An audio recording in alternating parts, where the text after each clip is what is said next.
Muy buenos días. Se inaugura esta sesión convocada por la Cátedra de Ejemplaridad, esta mesa de debate, con Arturo Gonzalo Izpiri.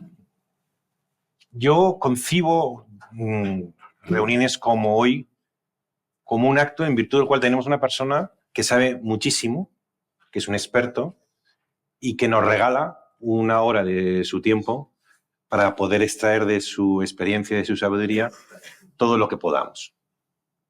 Este señor tiene muchos méritos que ahora esbozaré rápidamente, y mi conocimiento de él nace de una circunstancia biográfica que, claro, vosotros que sois muy jóvenes quizá ni siquiera conozcáis que durante mucho tiempo era obligatorio realizar el servicio militar obligatorio. La gente joven se pasaba en tiempos año y medio. A Arturo y a mí nos tocó un año entero de nuestro tiempo, más o menos a vuestra edad, quizá un poquito después, con 21 o 22 años, estar un año primero en un cuartel, luego en una academia y luego, porque era el IMEC, hacíamos cursos aspirando a ser oficiales alférez, a estar destinados durante 6 meses en algún destino. Y coincidimos 3 meses primero en Cáceres, que como tenemos apellidos cercanos, porque las dos empiezan por G, estábamos muchas veces en la misma litera. Y luego 3 meses también en la Academia de Toledo. Allí estaríamos en torno a 600 candidatos, y de los 600 candidatos yo sacaría más o menos el número 595 y Arturo el número 1. O sea que, como veis, la cercanía de literas no determinaba directamente el número final de la calificación final. Arturo ha hecho una carrera deslumbrante profesionalmente. Él es doctor cum laude en química en una universidad pública, en la Universidad Complutense. También yo fui a la Universidad Complutense, también en eso tenemos una vida paralela. Y al mismo tiempo él es hijo de un profesor de griego y de latín, que le dio clase a él mismo. Y yo hice filología clásica, otra simetría o analogía. Y hace de Arturo que haya tenido un desarrollo profesional muy grande en el ámbito de la energía y del medio ambiente. Muy temprano entró en Repsol en los años 90. Tuvo ahí un desarrollo meteórico. Durante un tiempo lo dejó y se convirtió en servidor público, secretario general técnico del Ministerio de Medio Ambiente. Volvió a Repsol, si no me equivoco, y finalmente ha dado el salto a las más altas esferas en Enagas, donde es consejero delegado, por tanto, el ejecutivo número 1 de esa empresa.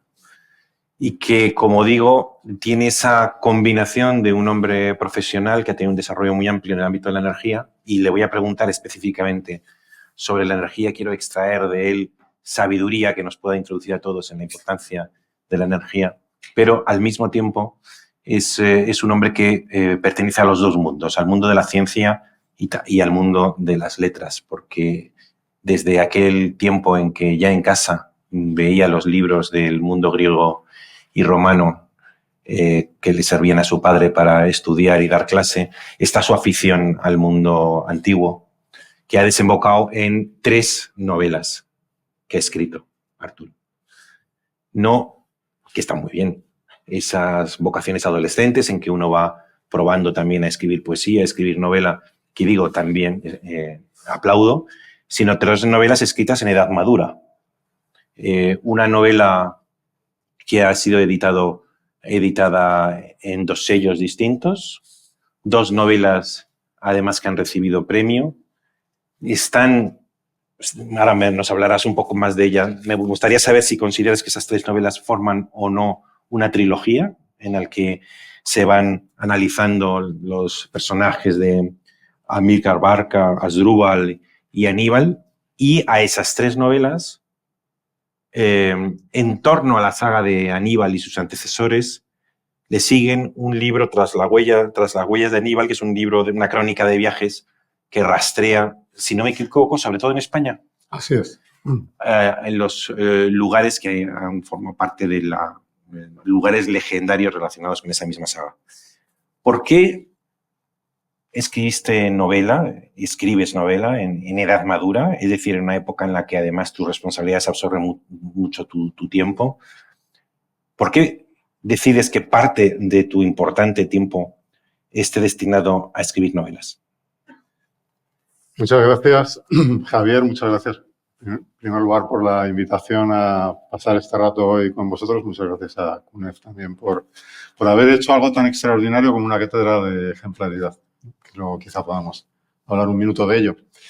Yo creo que cualquier actividad profesional tiene que dejar espacio, sobre todo cuando se llega a posiciones de responsabilidad, como las que un día seguro que tendréis vosotros y vosotras, tiene que dejar espacio a una realización personal en otros ámbitos. Yo creo que es una cuestión de higiene, de salud mental, ¿no? Tenemos que tener una diversidad de aficiones, de intereses, que creo que nos puede ayudar mucho a mantener el equilibrio.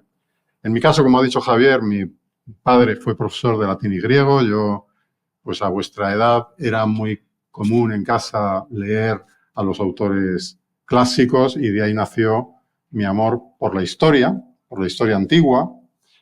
Y con el paso del tiempo llegué a la conclusión de que interpretar la realidad que vivimos hoy e imaginar cómo puede ser el futuro nos resulta mucho más fácil si entendemos de dónde venimos y de cómo ha sido la historia. Y en la historia de España hay un momento en el que se dilucidó en qué esfera de civilización íbamos a estar incluidos, que fueron las grandes guerras entre Roma y Cartago. No sé si sabéis que las grandes figuras que protagonizaron el enfrentamiento contra Roma desde Cartago, como ha dicho Javier, la familia de los Barca, Amílcar, Asdrúbal y sobre todo Aníbal Barca, que a punto estuvo de derrotar a Roma definitivamente, pues tuvieron su gran teatro de operaciones en España, en la península ibérica, en lo que luego fue España. Y a mí me pareció muy interesante profundizar en aquella etapa.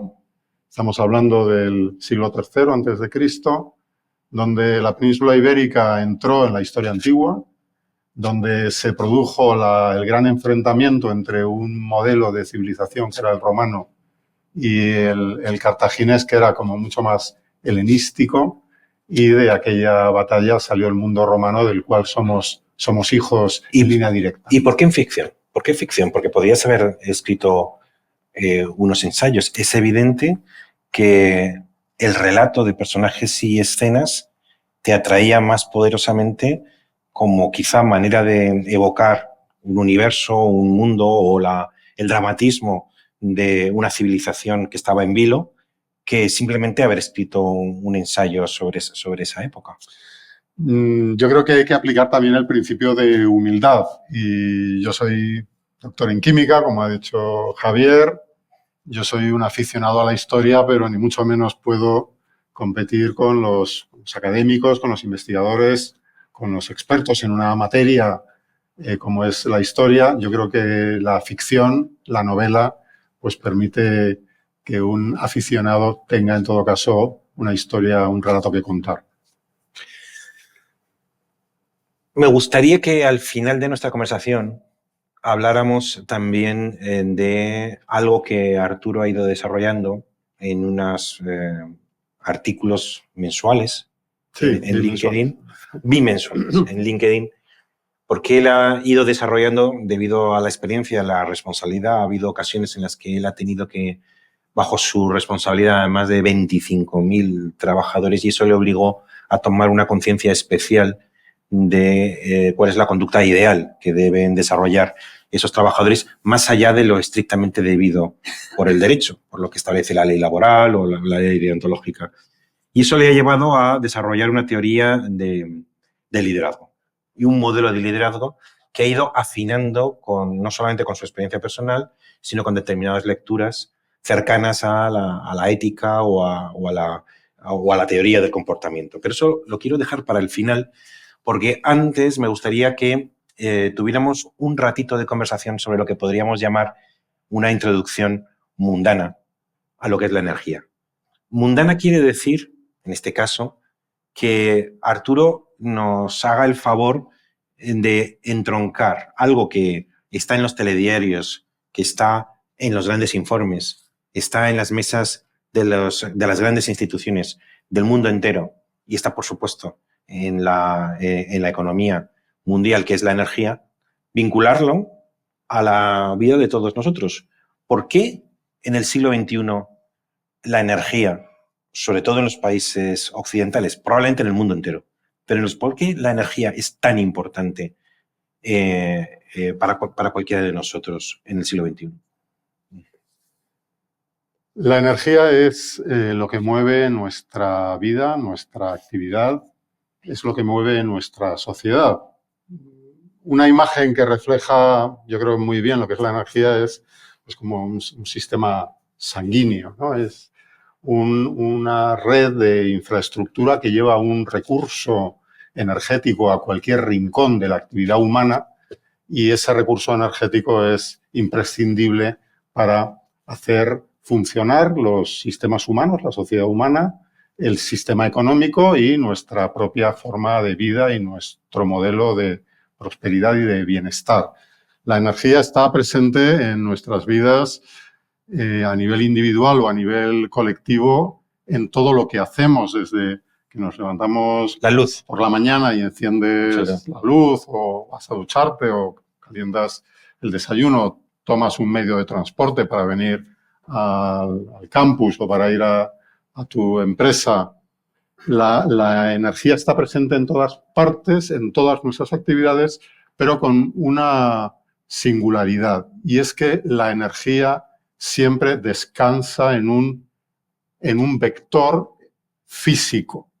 Así como otras grandes actividades de nuestra vida pueden gestionarse mediante activos intangibles, mediante conocimiento, por ejemplo. Hoy en día, por ejemplo, la actividad bancaria pues se puede realizar prácticamente sin ningún soporte físico, o muchas otras actividades pueden hacerlo igualmente. La energía tiene siempre un soporte físico, bien en forma de electrones que tienen que viajar por líneas eléctricas que requieren una infraestructura muy compleja de construir y de gestionar, o bien en forma de moléculas. Entonces, pensad que hoy, por término medio en el mundo, de la energía que consumimos, una cuarta parte son electrones, es la electricidad que está iluminándonos en esta sala hoy, pero 3/4 partes son moléculas, combustibles, líquidos, carbón, combustibles gaseosos, el gas natural. Y estos combustibles comparten un rasgo, que su combustión emite CO2. Y ese CO2 causa el cambio climático. Y vosotros, que sois gente joven, que tenéis por delante muchas décadas, os tenéis que preocupar de muchas cosas en vuestra vida. Pero entre ellas, una de las más importantes tiene que ser la lucha contra el cambio climático. Porque si no conseguimos poner freno al cambio climático, el planeta que vais a conocer a la vuelta de 1, 2, 3 o 4 décadas va a ser un planeta que va a tener diferencias muy serias respecto al que conocemos hoy. Entonces, la energía, Javier, es algo imprescindible para nuestra forma de vida, pero al mismo tiempo, y esta es una exigencia nueva, propia, diferencial de nuestra época, en muy poco tiempo tenemos que cambiar radicalmente el modelo energético para no causar un cambio drástico e irreversible en el clima del planeta. Porque la modernidad, desde el siglo XVIII, XIX, XX, XXI, la modernidad se ha hecho también a base de mayor consumo de energía. ¿Eso es así? Durante mucho tiempo, el alcanzar mayores cotas de prosperidad ha tenido asociado un incremento incluso mayor del consumo de energía. y las distintas revoluciones socioeconómicas que hemos conocido tienen su base en un nuevo vector energético. Por ejemplo, la revolución industrial se originó cuando se popularizó o se generalizó el uso del carbón para producir vapor y accionar máquinas industriales o medios de transporte, por ejemplo, el ferrocarril. Las siguientes revoluciones socioeconómicas, el uso del petróleo, el uso del gas, o la electricidad misma, ¿no? La electricidad, han ido haciéndonos alcanzar, dentro de la modernidad, como dices, mayores niveles de prosperidad, pero pagando el precio de un mayor consumo de recursos naturales de distinto tipo, también de tipo minero, por ejemplo, para producir metales, pero esencialmente y de forma protagonista para producir combustibles que han alimentado la maquinaria, la caldera de ese proceso de desarrollo económico. Entonces, de alguna manera estamos rodeados de energía. Quiero decirte que ahora la luz es energía, el termostato es energía, la pantalla es energía, pero entiendo que también este traje se ha hecho gracias a la energía. Sin energía no se hubiera probablemente producido, generado una industria que es capaz de producir bienes como este. Pero, entonces, hay un problema, y es que la mayor prosperidad absorbe cada vez más energía, pero esa energía es contaminante. Entonces, estamos en un proceso de transición, ¿se dice así? De transición energética, porque las energías todavía hoy, las antiguas, las energías dominantes son, ¿cuáles son? La electricidad. A nivel mundial, si vamos, perdona que lo exprese en estos términos, pero si vamos a la energía primaria, es decir, la electricidad es una forma de energía final. Tú consumes electricidad en tu casa, la estamos consumiendo ahora, pero esta electricidad se ha producido utilizando una fuente de energía primaria, que puede ser o bien un combustible fósil, típicamente en España el gas natural o los combustibles nucleares, o bien ha sido producido con energías renovables, el sol y el viento. Entonces, hoy en día, en todo el mundo, sigue siendo muy predominante los combustibles fósiles. En España tenemos también un consumo predominante de combustibles fósiles porque todo el transporte utiliza combustibles fósiles, los automóviles, exceptuando los vehículos eléctricos que todavía están en una fase incipiente de despliegue, seguimos utilizando masivamente los combustibles fósiles. Seguimos utilizando masivamente el gas natural para la calefacción en nuestra casa o para el funcionamiento de la industria, como bien dices. Entonces, ¿petróleo o gas? Petróleo o gas. ¿Y luz? Y la electricidad en España se genera mayoritariamente hoy ya con energías renovables, con sol y viento, pero todavía más o menos la mitad de la electricidad que consumimos se produce o con gas natural, en unas instalaciones que se llaman ciclos combinados, que son centrales de generación eléctrica con gas, o en centrales nucleares. Javier, más o menos el 20% de la electricidad que consumimos hoy en España la produce el parque nuclear. Entonces, estos son los recursos, digamos, tradicionales. Y tenemos pendiente una transición. ¿En esa transición en qué consiste? Esa transición consiste que prácticamente la totalidad de la electricidad que consumimos se genere sin emisiones de carbono, con cero emisiones, y eso puede ser en España fundamentalmente las energías renovables, la energía eólica o la energía solar fotovoltaica, o bien energía nuclear, pero que en España hay un consenso entre los grupos políticos para que el parque nuclear vaya gradualmente dejando de funcionar y acaben cerrándose las centrales nucleares. ¿Qué opinión tienes sobre eso, sobre las centrales nucleares? Yo creo que las centrales nucleares, en un país como España, donde tenemos un recurso renovable, abundante, competitivo, seguro, yo creo que la gran apuesta para España es la energía renovable. La energía nuclear tiene razón de ser en países en los que quizá no tengan Francia. un recurso renovable tan abundante y competitivo como el nuestro. La energía nuclear tiene también retos. Por ejemplo, es una inversión inicial muy grande que necesita ciclos de vida muy largos para poder amortizar, rentabilizar esa inversión, con una garantía del Estado necesariamente para poder hacer frente a un tiempo de vida de 50 o 60 años, una central nuclear, y tienes el problema de la gestión de los residuos. Yo creo que aquellos países que tienen, como España, un recurso renovable abundante y competitivo es, sin duda, para mí, la primera opción. ¿La energía renovable está llamada a suministrar energía suficiente para todo un país? Es una pregunta clave.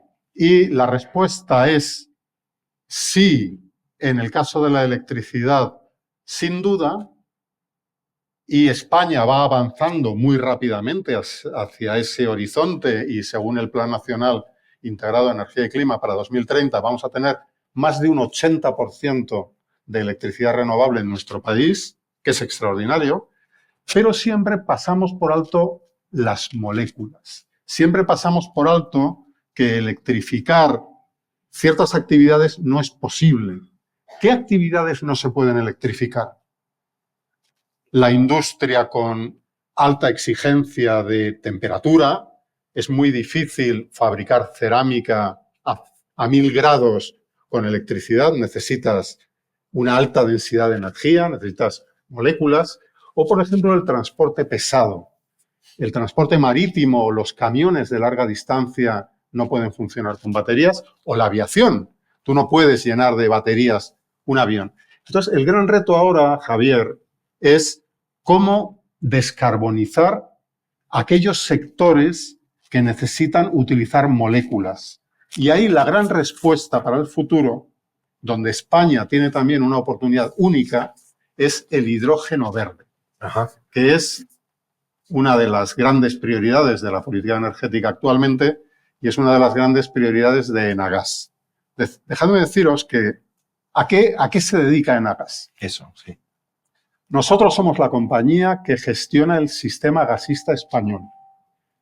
Somos los operadores de las plantas de regasificación. Sabed que en España el gas que recibimos llega en una parte por un gasoducto desde Argelia, pero el resto llega licuado en estado líquido a 160 grados bajo cero en grandes buques que descargan en grandes plantas de regasificación, que son operadas por Enagás, y nosotros nos ocupamos de que haya una red de gasoductos que lleve ese gas a todos los rincones de España. De cara al futuro, el reto que tenemos ante nosotros es hacer lo mismo que hacemos con el gas natural, con hidrógeno renovable.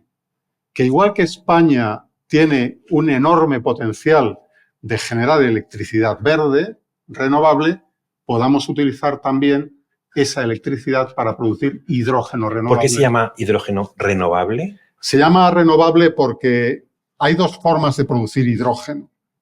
Una es tomar un combustible fósil, que normalmente os sonará esta palabra, es un hidrocarburo. Por ejemplo, el gas natural es CH4. Un átomo de carbono, 4 átomos de hidrógeno.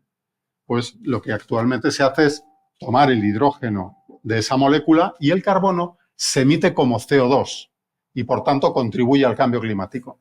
Lo que tenemos que hacer para que el hidrógeno sea renovable es tomar una molécula de agua, que es H2O, 2 átomos de hidrógeno, 1 átomo de oxígeno, romperla con electricidad renovable y entonces obtenemos hidrógeno renovable. Y no me quiero meter aquí en grandes... Pero no produce... Y no produce CO2. Entendido. Una cosa, ya nos has dado unas pinceladas de la situación incluido del gas y de la transición pendiente, que estamos hablando de 2030, 2060, es decir, son plazos largos, ¿no?, para llegar a alcanzar el objetivo total. Pero entiendo que para hablar del gas y de la energía en España es difícil hoy día hacerlo sin hablar de Europa. supongo que España tiene sus peculiaridades, pero hay un plan de la energía para Europa. ¿Cuál es el plan de Europa para la energía actualmente? Europa nos marca las pautas de la política energética, entre otras muchas cosas. Gracias.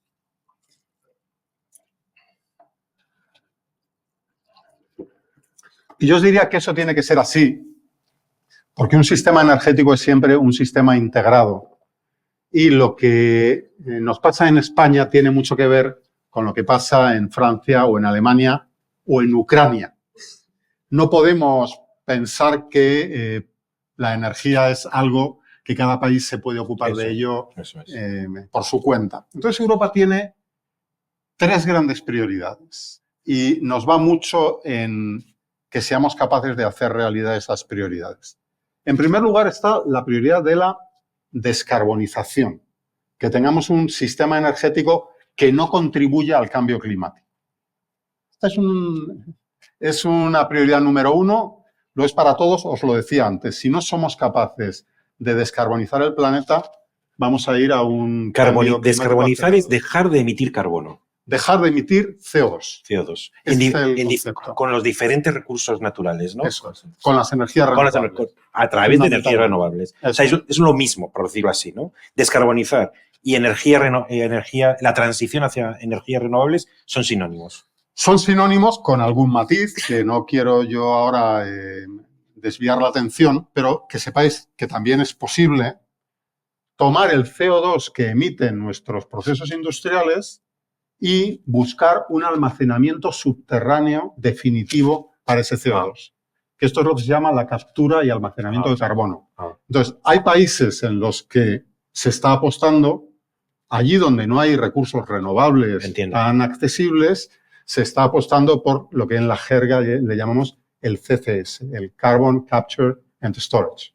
Entonces, esa es la otra alternativa. Entonces, descarbonización es igual a energías renovables más eficiencia energética, consumir menos energía para la misma creación de riqueza y captura y almacenamiento de carbono. Esta es un poco la ecuación de la descarbonización. Una cosa que se me acaba de ocurrir, que no me privo de contestarte, de preguntarte, aunque quiero pasar rápidamente a la guerra de Ucrania y sus consecuencias para la energía, y es esto que pesa tan gravemente sobre la política de la energía, que es la transición, la descarbonización, las energías renovables, nace de un cierto idealismo antipragmático. Lo digo con admiración, en el sentido de, normalmente uno está animado a introducir transformaciones si contribuyen o bien a un mayor valor económico, entonces utilizaba una tecnología y ahora utilizo la inteligencia artificial. Y lo que antes hacía de una manera, hago una transición hacia la inteligencia artificial porque proporciona los mismos bienes más rápido, de manera más eficaz. Pero de lo que me estás hablando ahora, la transición, tiene que ver con convicciones morales que a corto plazo representan menor enriquecimiento, pero que es una convicción moral que contribuye a la dignidad de la civilización y al cuidado del planeta, pero que es un cuidado en la que muchos de los que están involucrados en este proceso apenas verán. Quiero decirte que es poco frecuente que países enteros, empresas enteras, emprendan una acción colectiva tendente a un menor enriquecimiento inmediato por convicciones morales. ¿Es eso así o hay algún tipo de beneficio económico que incentive esa transición? Javier, estás señalando al corazón de lo que le llamamos el trilema energético. La energía, la transición energética tiene que servir a 3 propósitos. Uno es la descarbonización, y ahora hay un comentario sobre ello, que tiene un fuerte componente moral, porque tenemos la obligación moral, los individuos, pero también las sociedades y los poderes públicos y las compañías, de dejar a los que vienen detrás un planeta no menos habitable que el que tenemos hoy, ¿no? Y esta es una responsabilidad de primer orden. Pero hay otras dos cuestiones, otros dos ángulos en el dilema energético. El primero es la autonomía estratégica, es como lo hemos dado en llamar. Sabéis que nuestro gran proveedor de energía en Europa, en su conjunto, era Rusia. Rusia, hasta que empezó la guerra de Ucrania, proporcionaba el 45% del gas natural que consumía Europa y el 29% del petróleo que consumía Europa. Lo cual es una temeridad. Imaginad que dependéis de un vecino que todos los días os mira con agresividad y os hace ver que a la primera ocasión va a intentar adquirir una posición de dominio sobre vosotros. Eso es lo que ocurría en buena parte de Europa. Había una dependencia energética. Había una dependencia energética. Bueno, la descarbonización, cuando se hace con recursos renovables, también nos permite independizarnos de este tipo. Adquirir una autonomía energética, lo cual tiene sentido incluso desde el punto de vista económico y de la seguridad. Y de la seguridad. Y la tercera cuestión es la competitividad.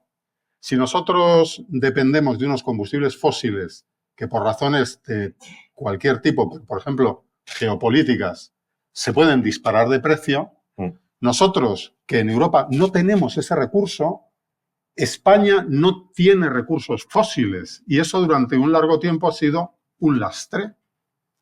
Pero tenemos recursos renovables cuyo coste depende de la disponibilidad de un recurso natural que a largo plazo nos puede permitir ser mucho más competitivos que dependiendo de una energía fósil que está en manos de un cártel de productores. Está claro. Pasa que, digamos, mi experiencia de la vida me ha llevado a, y frase que de vez en cuando repito en algunos foros, que las empresas tienen el deber del año, los políticos de los 4 años. ¿Y quién vigila y quién es responsable del medio y largo plazo en este país? Bueno, en este mundo, aparte de la ONU.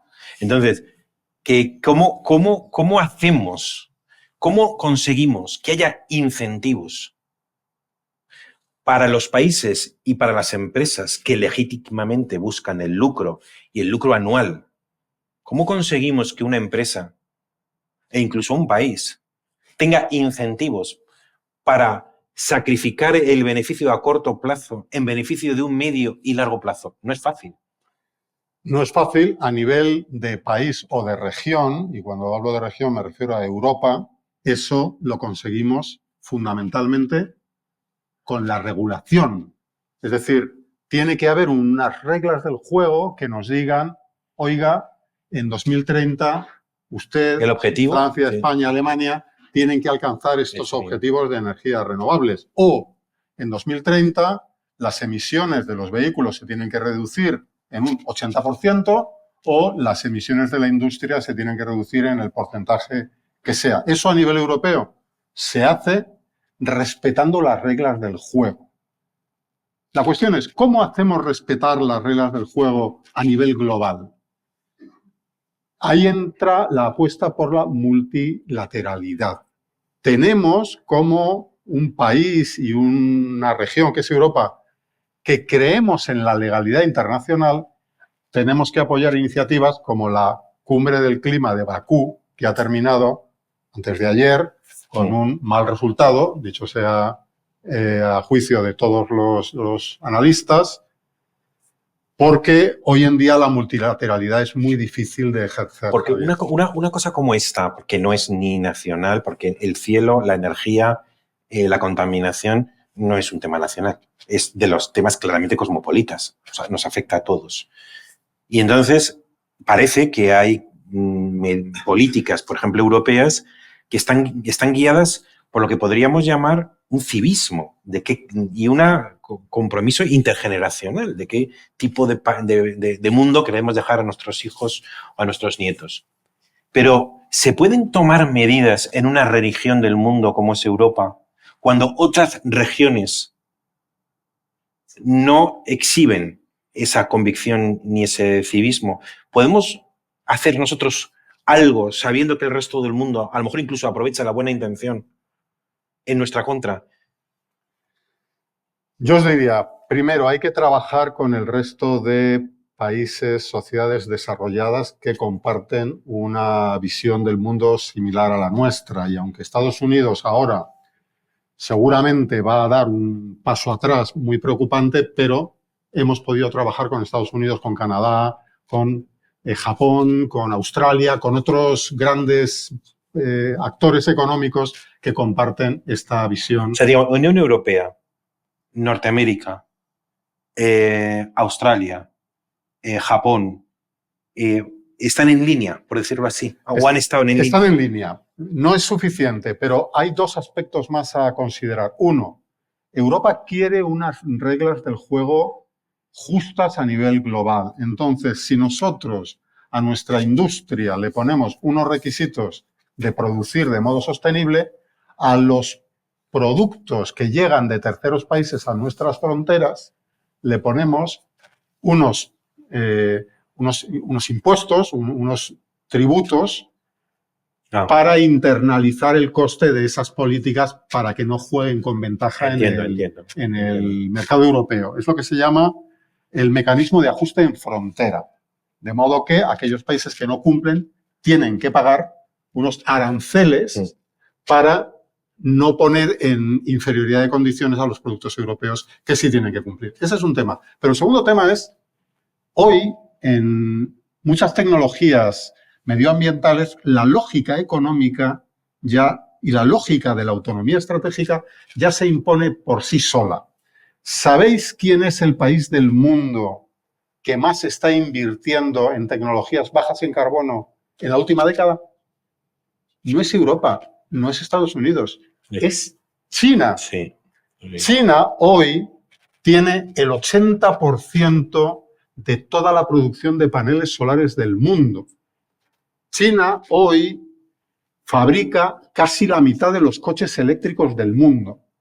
China se está convirtiendo en una superpotencia. La avanzadilla también de las tecnologías de descarbonización. Y eso me cuesta creer que lo haga por una convicción moral. Es más bien por un análisis de beneficio económico y también de autonomía, de soberanía energética. De soberanía y China, de este modo, tiene una capacidad de influencia en el mundo formidable, se convierte en el gran proveedor de tecnologías para la transición energética en muchos países del mundo. Hoy en día la tecnología china está muy presente pues, en todas las economías emergentes, donde, por ejemplo, la casi totalidad de los vehículos eléctricos que se venden son fabricados en China. O sea, le da también una poderosa arma comercial. Son todo ventajas. ¿Sabes? Y esto que leemos, pero que parece, a lo mejor es una información barata, pero esto que leemos en los periódicos de que China compra recursos naturales en África o en Latinoamérica, ¿eso es cierto? Eso es cierto. Eso es rigurosamente cierto. China tiene una política de asegurar el suministro a largo plazo de componentes esenciales para la producción industrial. Sobre todo lo que se llama tierras raras o metales de alto valor. Fijaos que sabréis, por ejemplo, que el litio es fundamental para la transición energética porque las baterías que utilizan desde los móviles hasta los vehículos eléctricos son baterías de litio. China procesa el 65% del litio mundial. Otro metal crucial para las tecnologías energéticas es el cobalto. China procesa el 75% del cobalto mundial. Si vais hoy a países de África o de América Latina, veréis que las grandes minas, los grandes puertos industriales se están construyendo con capital chino. Hace pocas semanas, en Perú, por ejemplo, que es un país que conocemos bien, se ha inaugurado un gran proyecto de puerto industrial que es Chancay, con capital chino. Sí. China tiene una diplomacia económica global muy dirigida a lo que se ha dado en llamar países del sur global, economías emergentes o economías en desarrollo, pero con un foco puesto claramente en estos recursos estratégicos. Entonces, ¿dirías que China es hoy la superpotencia energética del mundo? Todavía tiene competidores muy serios. Fijaos que China lo que no tiene es recursos fósiles o no en gran cantidad. Los grandes productores de recursos fósiles son, en primer lugar, Estados Unidos, que es el mayor productor de gas del mundo, con estas tecnologías de fracking, o Rusia o Irán. Irán es el tercer país en reservas de crudo del mundo, o Venezuela. Eso no lo tiene China. China lo que sí está haciendo es ganar ventaja allí donde no intervienen directamente los recursos fósiles. Se ha hecho política. Y ha hecho política industrial, política energética, política geoestratégica. Y los Pero también es uno de los países más contaminantes del mundo. Totalmente. También otra cosa que ha hecho China es asegurarse el suministro de los combustibles fósiles que sigue necesitando cada vez más, porque el crecimiento económico de China ha sido exponencial. Es un país muy contaminado. Es un país que ha tenido unos enormes problemas de calidad del aire en sus grandes ciudades que le han hecho responder con gran dureza y por eso apostar, por ejemplo, por los vehículos eléctricos. Pero para que os hagáis una idea, en los últimos 10 años, el 80% del incremento de emisiones de CO2 en el mundo han tenido su origen en China. O sea, es un país que ha sido muy dependiente de los combustibles fósiles, lo sigue siendo, pero no lo quiere ser en el futuro y por eso está haciendo esta apuesta tan fuerte por la transición energética. Pero quizás no solo sea que también por los problemas que tiene la contaminación, sino por esa soberanía energética que tan importante es, incluso desde el punto de vista político, ¿no? Sin ninguna duda.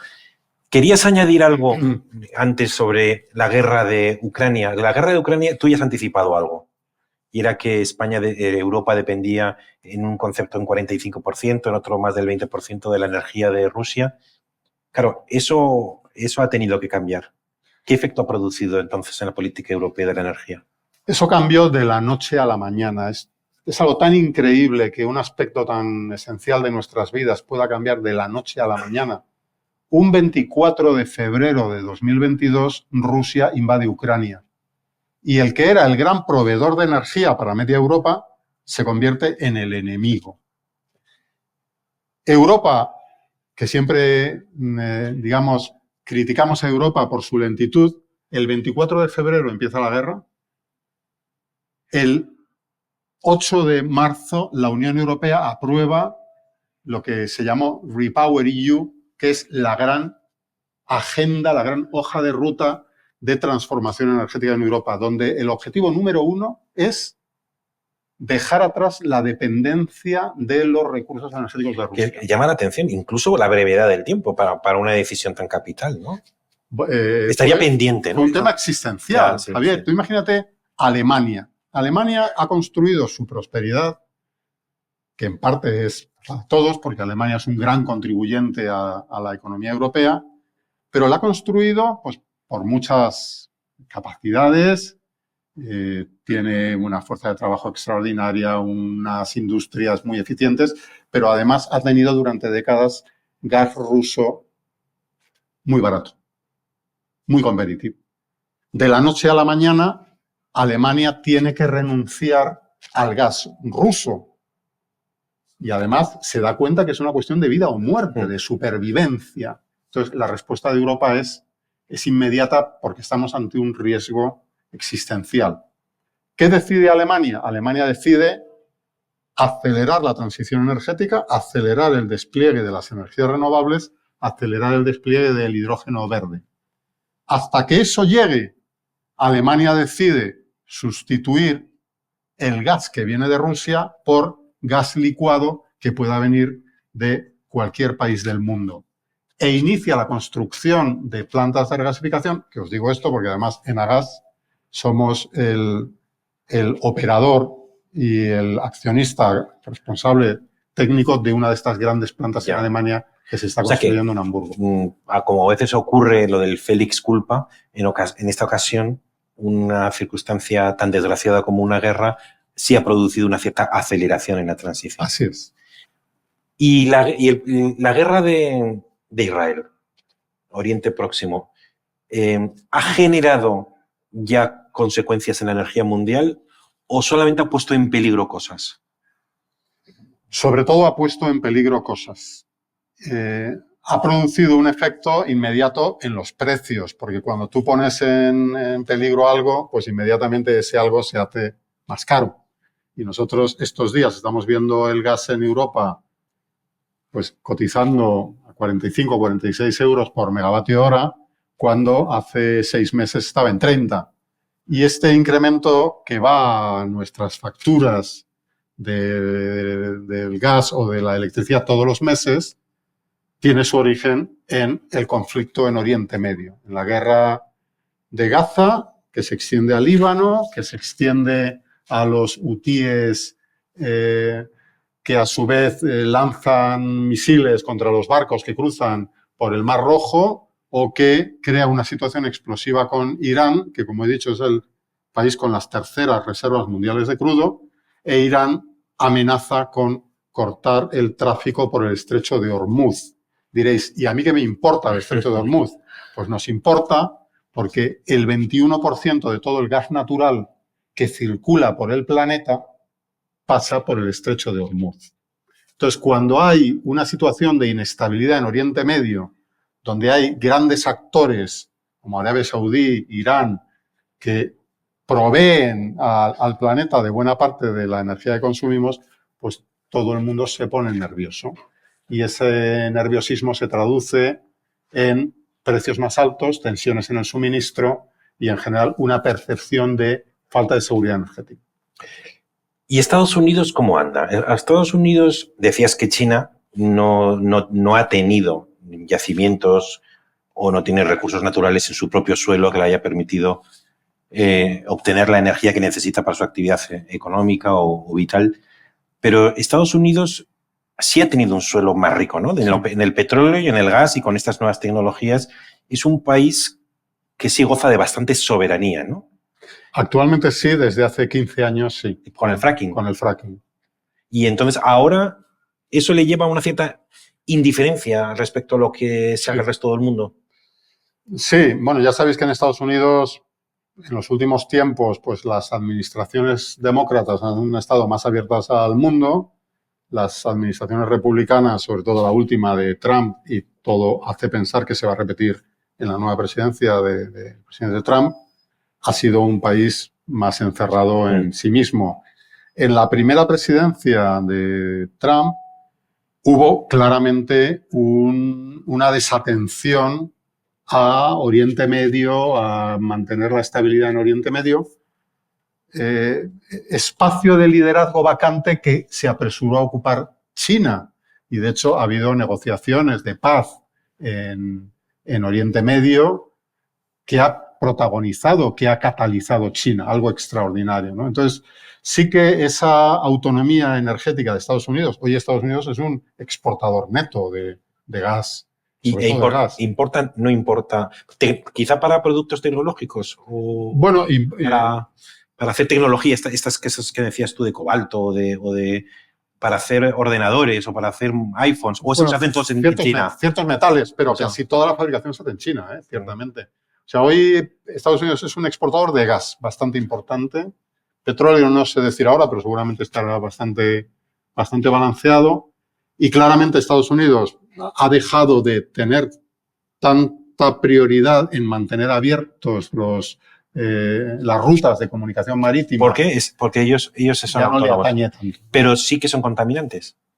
Es un país contaminante, pero que, no obstante, ha compartido los compromisos internacionales, el Acuerdo de París. Está comprometida a esos objetivos. Ha estado comprometido hasta ahora, y digo ha estado porque todo hace pensar que con la nueva administración del presidente Trump, Estados Unidos va a abandonar el Acuerdo de París, la Convención Marco de Naciones Unidas sobre Cambio Climático.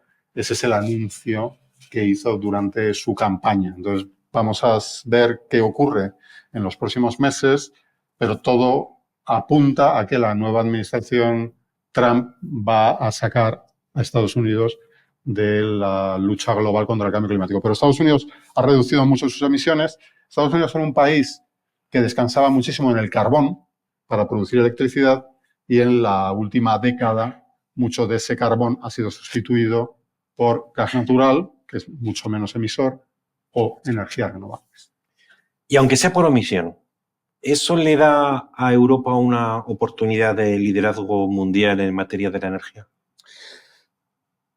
Sí, Europa hubiera preferido que Estados Unidos siguiera siendo un compañero de viaje, pero si Estados Unidos deja de serlo, Europa tiene un rol todavía más importante de liderazgo mundial con otros, con Canadá, con Japón, con Australia, pero es tanto una oportunidad como una responsabilidad. Entonces yo creo que Europa tiene que mantener el rumbo, tiene que entender que es en nuestro propio interés, pero que también contribuir a un mundo más seguro energéticamente y que empiece a abordar el reto impostergable del cambio climático nos va a acabar beneficiando a todos. Hay una oportunidad, pero con un fuerte componente de responsabilidad.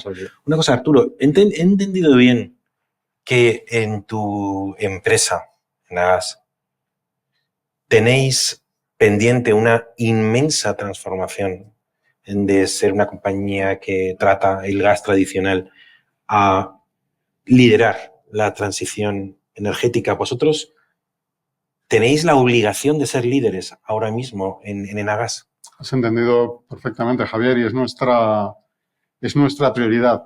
Como os he dicho, el negocio de Enagás es operar el sistema gasista. Pero me diréis, pero bueno, Arturo, ¿no hemos dicho que tenemos que ir abandonando los combustibles fósiles? ¿No tenemos que tener en 2050 un planeta, una Europa, desde luego, en primer lugar, cero emisiones? Entonces, ¿a qué se va a dedicar Enagás en el futuro si el gas natural va dejando de estar en nuestro mix energético? Pues nos tenemos que dedicar a transportar, almacenar ese hidrógeno verde que va a ser el sustituto del gas en un futuro descarbonizado.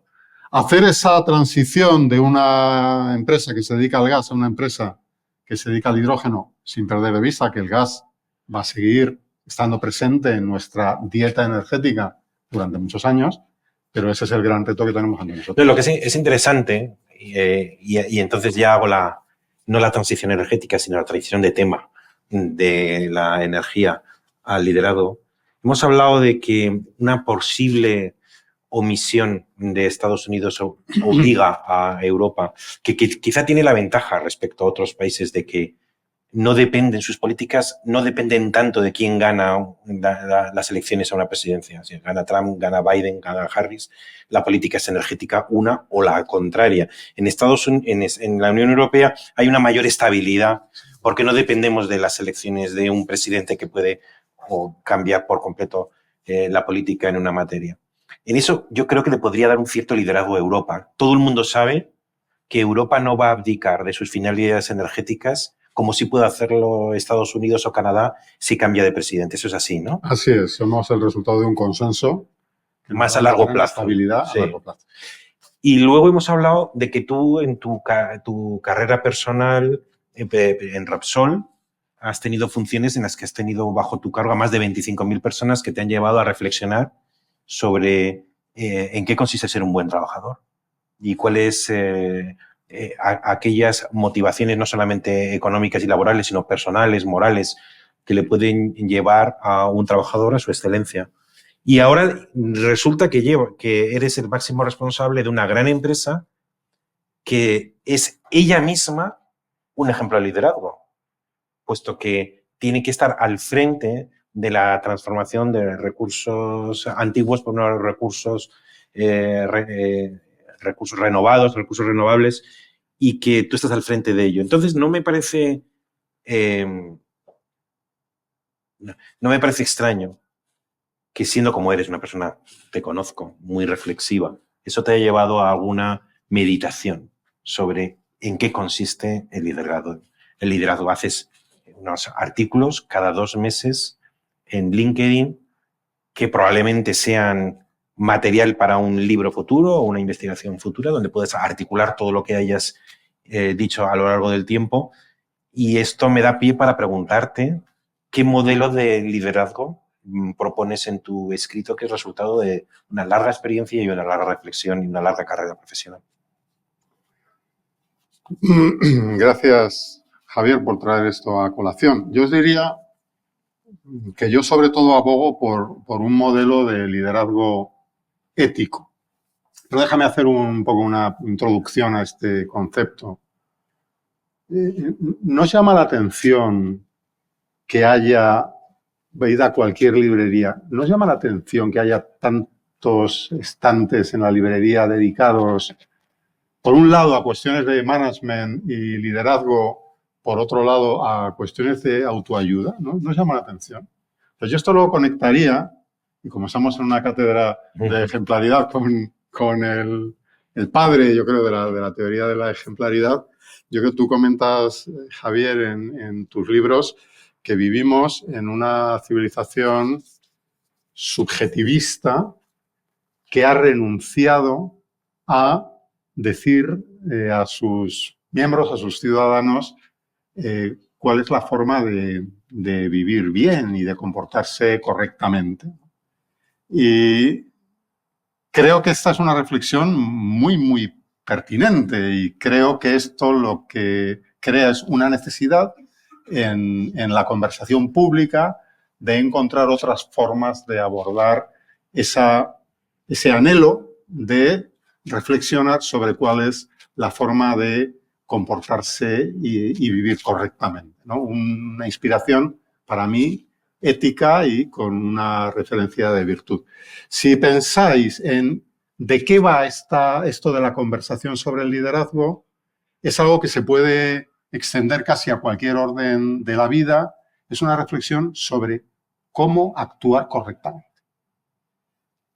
Cuando hablamos de liderazgo, pues sobre todo en el seno de una organización, ¿no? O sea, una empresa o una organización de cualquier tipo.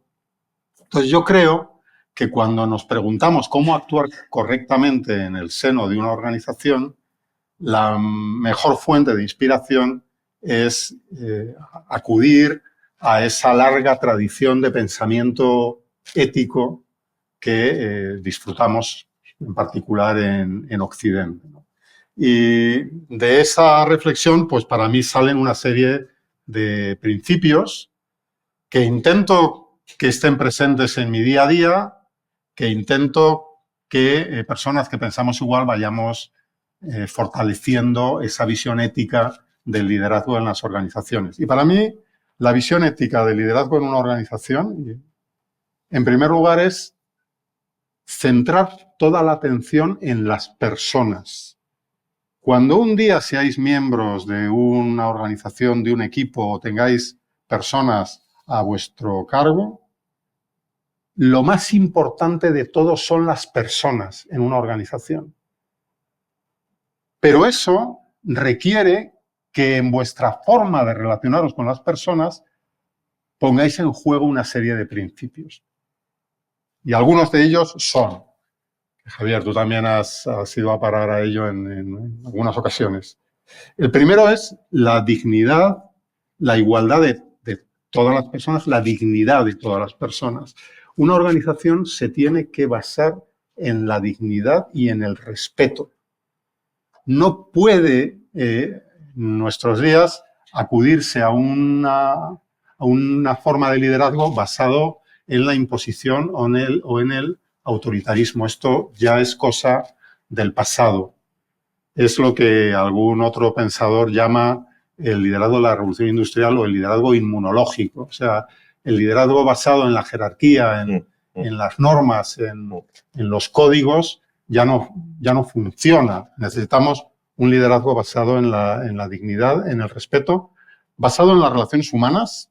Y no perdáis de vista que las relaciones humanas requieren tiempo, es necesario dedicar tiempo a los miembros de una organización, es necesario escuchar, es necesario hablar. Saber liderar es, en muchos casos, saber conversar. Una organización puede pasarse sin muchas cosas, pero no puede pasarse sin un propósito claro.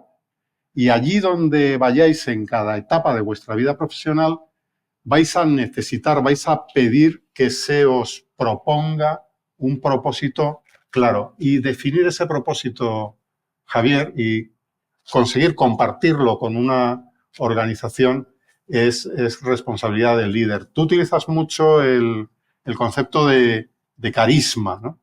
Que carisma, pues lo defines, es como una especie de influencia inspiradora, contagiosa, apasionada.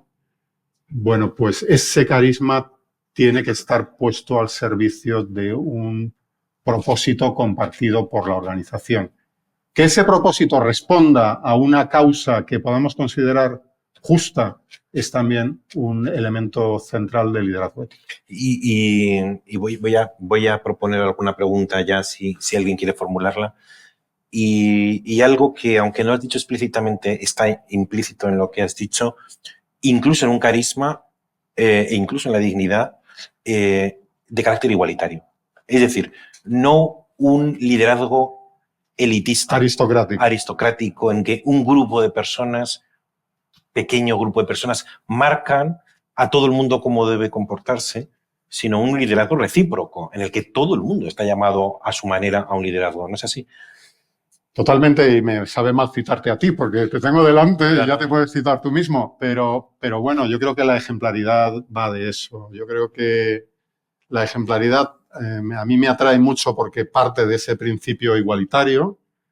Hemos conocido a otros pensadores que han hecho propuestas de un tipo más aristocrático, ¿no? Pues de Ortega y tantos otros. Yo creo que Javier lo que nos propone es una visión igualitaria que descansa en este principio de que todos merecemos respeto y que todos somos acreedores de la misma dignidad, ¿no? Eso es. Tú dices en tus libros, todos somos ejemplo para todos. Y eso extiende esta idea de que en el liderazgo es una relación siempre recíproca. Todos somos ejemplo para todos. Y al final, ser líder significa ser uno mismo ejemplar. Este es un tema que alguna vez he comentado contigo, que tú la idea del liderazgo no la has abordado directamente. Pero no porque tenga ninguna reserva, sino porque hay una especialización, en el sentido de que yo he escrito lo que he escrito, pero leo con mucho interés cosas que has escrito tú, donde tomas del concepto de ejemplaridad lo que te sirve para tu propia teoría de liderazgo. A mí me gusta, tú lo formulas, yo creo que en ejemplaridad pública. O sea, todos tenemos la obligación de la ejemplaridad. Cada uno de vosotros y vosotras tenemos la obligación de la ejemplaridad, de ir siendo parte de un nuevo cuerpo de costumbres cívicas. Sí.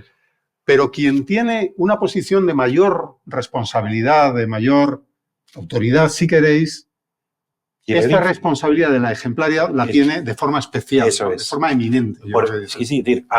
No es que tengan una responsabilidad distinta, pero si son fuentes de moralidad social y su influencia es mayor, no tienen un novum, pero sí un plus. O sea, no es una fuente de responsabilidad distinta de la mía, pero sí reduplicada por su mayor influencia. Quería, de todas maneras, como son I7, si hay alguien que tenga... no sé, tengo la impresión de que hemos extraído a Arturo una cuanta información en esta hora, pero hay a lo mejor alguien... Ahí hay una pregunta. Pues fórmulala, por favor. ¿Qué tal? Buenas tardes. Bueno, lo primero, gracias por venir. Yo tenía una pregunta. Hemos estado hablando sobre el tema de la descarbonización y, bueno, cómo reducir emisiones. Yo quería saber cómo cada uno de nosotros, cuando salgamos de aquí, cómo podemos, pues mediante nuestra vida cotidiana... Contribuir. Sí. Y si, relacionado con la ejemplaridad, que si usted cree que nosotros, pues mediante, pues poniendo nuestros pequeños granos de arena, también podemos, con ese ejemplo, simplemente, pues, con las acciones con las que podamos reducir estas emisiones, pues dar el ejemplo para el resto. No sé si me explico. No, es perfectamente, ¿no? Yo os diría, primero, en nuestra vida cotidiana, en lo que tenemos cada uno de nosotros como individuos, ciudadanos y consumidores, podemos hacer mucho por la descarbonización.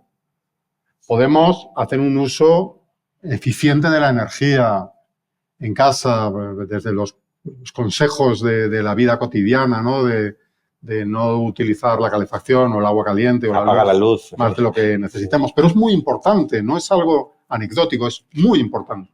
Pero luego tenemos grandes decisiones como consumidores. O sea, tú puedes elegir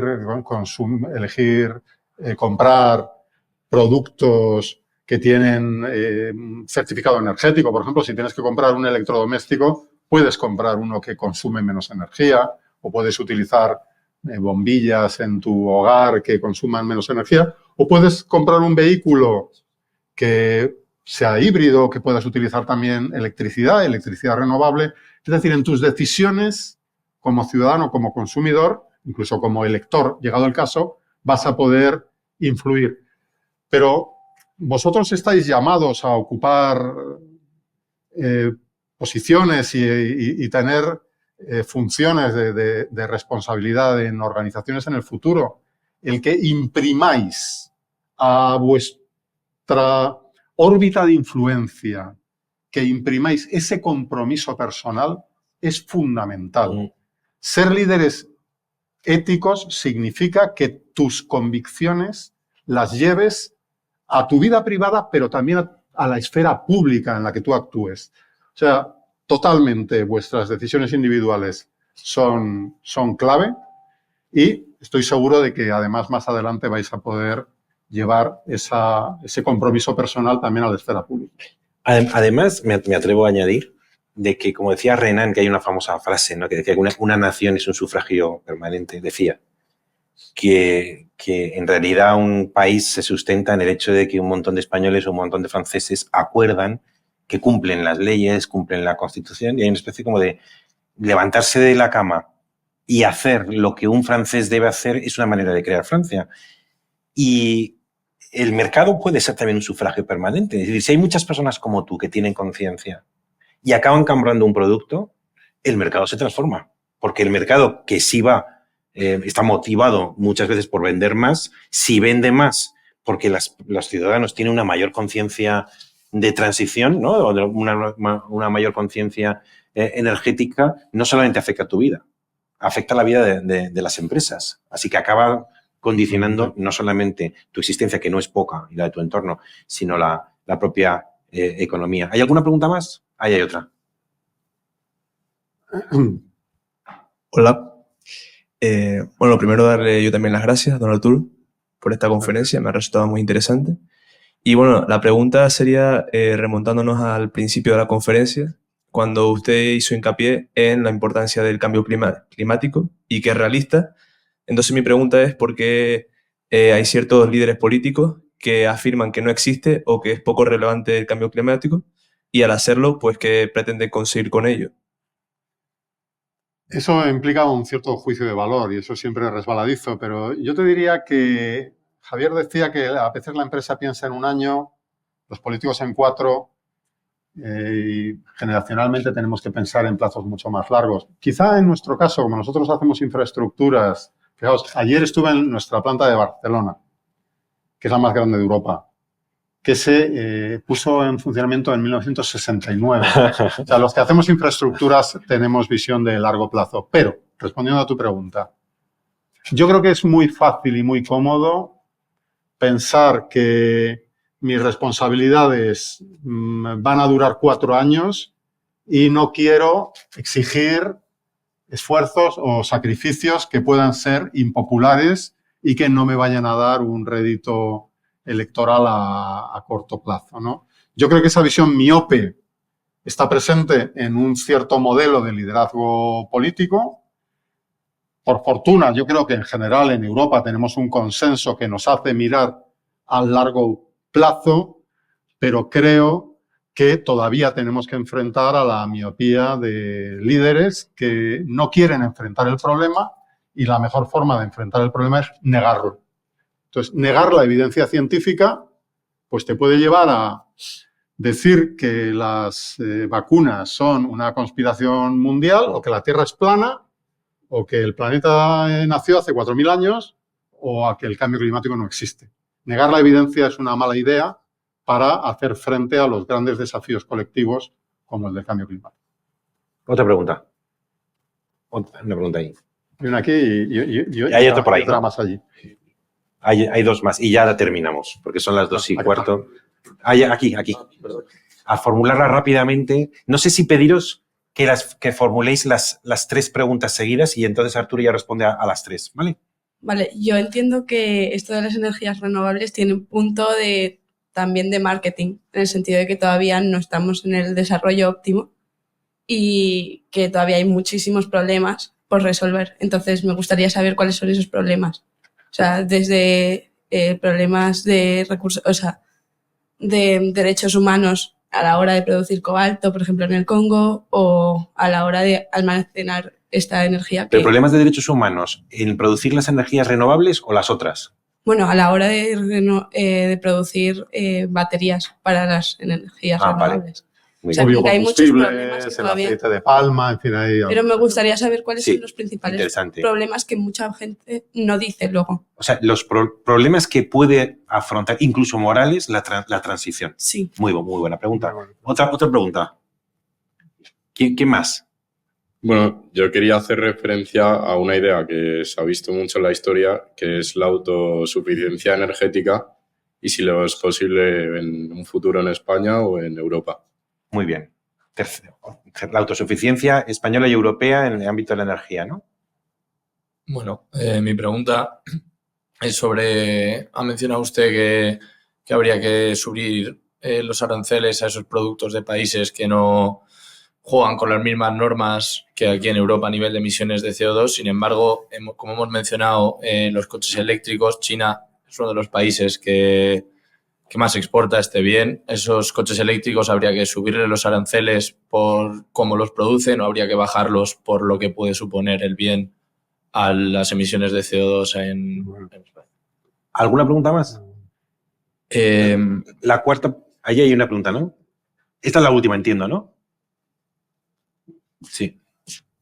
Buenas tardes, aunque me interesa mucho el tema del liderazgo y del carisma del que hablaron antes, me gustaría preguntar de China. ¿Cree que China y la política china y pensamiento que se está llevando a cabo ahí es un modelo a seguir para los demás países?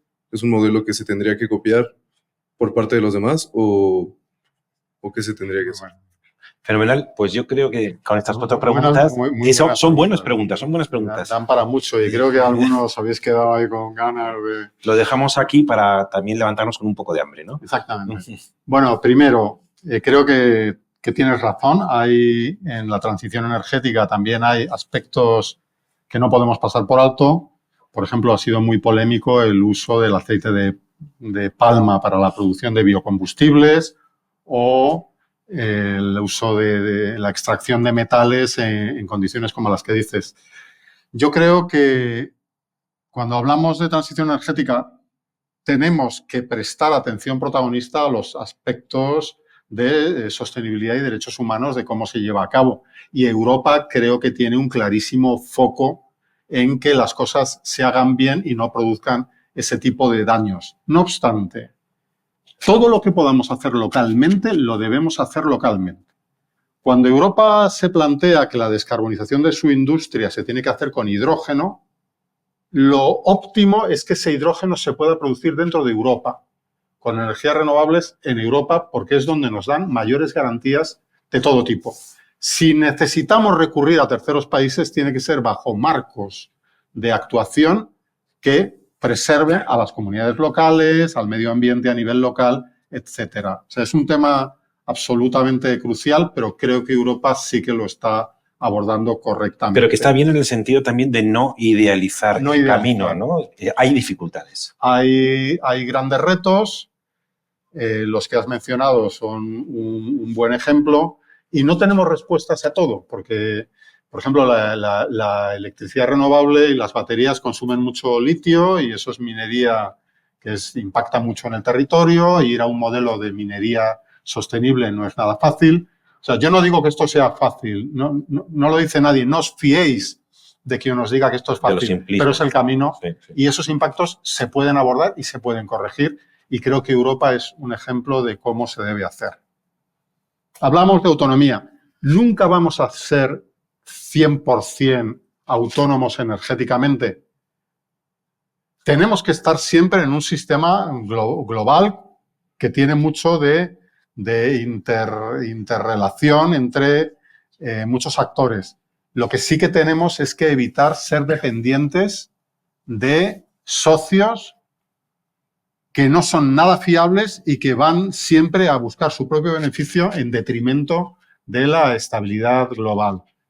Todo lo autónomos que podamos ser será una gran ventaja, pero nunca vamos a poder ser totalmente autónomos y tenemos que trabajar en paralelo para crear un marco multilateral de gobernanza mundial que permita que habitemos un planeta habitable y civilizado. Tenemos que hacer las dos cosas. Buscar una mayor autonomía, trabajar por un marco multilateral que respete las reglas y que piense en el futuro del planeta. A veces nos vemos en disyuntivas como la que dices, ¿tenemos que poner aranceles a los coches chinos o tenemos que permitir que se compren coches chinos más baratos que nos permitan bajar las emisiones? Lo que no podemos hacer es permitir que nos hagan dumping poniéndonos productos demasiado baratos para que cuando nosotros ya no podemos producir esos bienes, entonces nos pongan esos mismos productos al precio que quieran, que es de lo que va esto. Entonces, yo creo... Quieren nuestra dependencia. Quieren la dependencia económica. Claro, una vez tú has perdido la carrera por una cierta tecnología y la compras a ellos. Y ya el único productor del mundo es un tercer país, pues entonces estás en manos de ese tercer país y te puedes subir los precios lo que quiera, ¿no? Yo creo que hay que ir a unas reglas justas y si hay ayudas de Estado en ese tercer país que plantean una competencia ilegítima con una producción en Europa que no tiene ese tipo de ayudas de Estado, hay que igualar esas reglas del juego mediante aranceles. Yo creo que tiene que ser así. Pero bueno, efectivamente, mira, nosotros nos vemos en una disyuntiva parecida ahora con los electrolizadores, que son las máquinas que producen el hidrógeno renovable. ¿Tenemos que importar masivamente electrolizadores de un tercer país, por ejemplo de China, o tenemos que favorecer que esos electrolizadores se fabriquen en Europa? Pues tenemos que asegurar que Europa tenga una capacidad productiva suficiente como para no estar completamente en manos de un tercer país para una materia que es de importancia estratégica.